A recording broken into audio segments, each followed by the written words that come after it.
Alhamdulillah, alhamdulillahilladzi anzala al-furqana lil 'alamin basyiran wa nadhiran. Asyhadu an la ilaha illallah wahdahu la syarika lah wa asyhadu anna Muhammadan 'abduhu wa rasuluh. Al-mab'uthul ladzi anzala 'alaina bi anwa'in ni'ami idrara. Allahumma fasholli wa sallim wa barik ala sayyidina Muhammadin wa ala alihi wa sahbihi alladziina yutahhiruna Allaha taqdira. Fa ya ayyuhal hamilun usini nafsi wa iyyakum bittaqwallah faqad faza al-muttaqun. Qala Allah ta'ala bismillahirrahmanirrahim.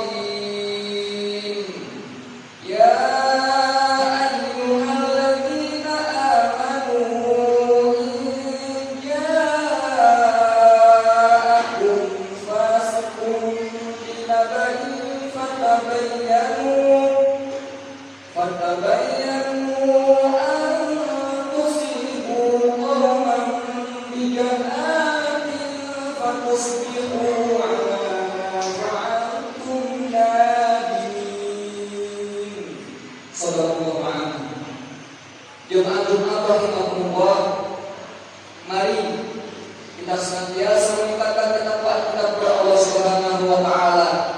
Takwa dalam artian menjalankan apa yang diperintahkan oleh Allah Subhanahu wa taala dan menjauhi apa yang dilarang oleh Allah Subhanahu wa taala. Ketakwaan ini juga yang akan menjadi panduan kita dalam mengarungi dinamika kehidupan yang semakin kompleks di tengah perkembangan zaman yang sangat pesat saat ini. Cepat dan pesatnya perubahan zaman ini bukan hanya memberikan dampak yang positif berupa kemudahan dalam berbagai aktivitas kehidupan, namun juga memiliki dampak negatif yang perlu kita waspadai. Di antara dampak negatif yang muncul adalah banjirnya informasi, baik itu informasi yang benar ataupun informasi yang tidak benar atau yang terkenal dengan sebutan hoax.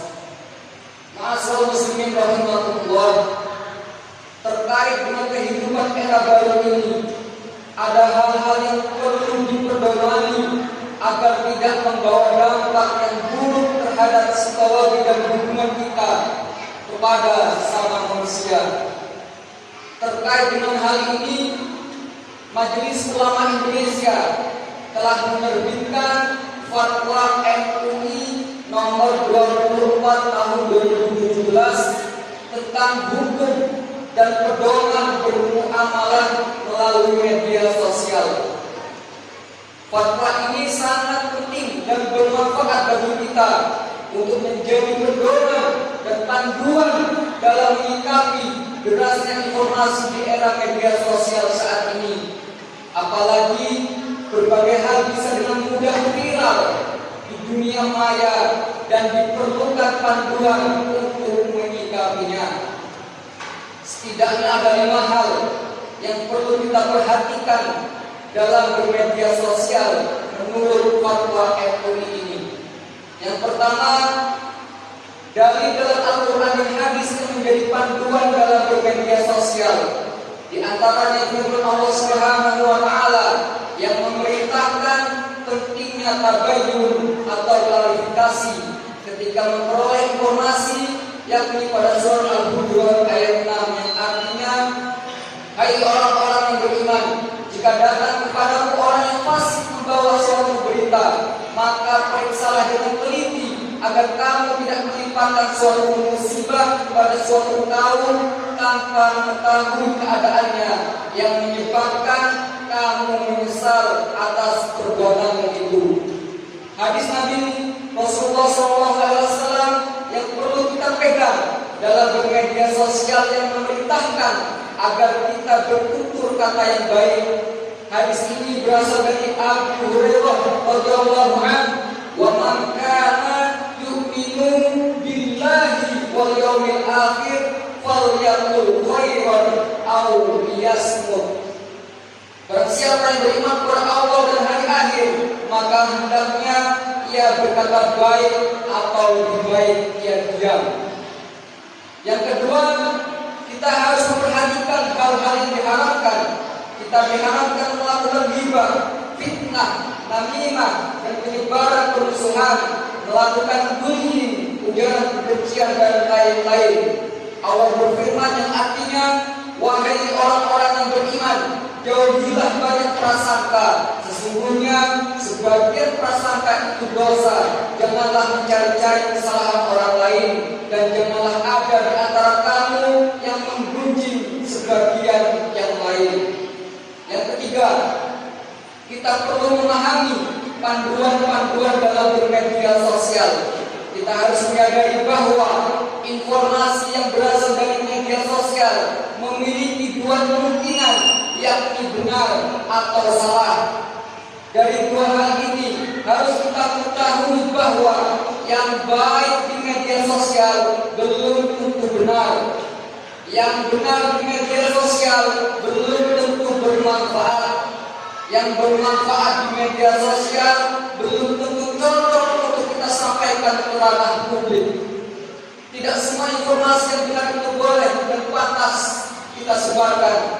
Kita tidak boleh langsung menyebarkan informasi sebelum dicek dan dilakukan proses tabayun serta dipastikan kebermanfaatannya. Yang keempat, kita perlu memahami pedoman dalam memproduksi atau membuat konten di media sosial. Kita harus menggunakan kalimat yang baik, tidak multitafsir dan tidak menyakiti orang lain. Yang kelima, kita perlu memahami pedoman dalam menyebarkan informasi di media sosial.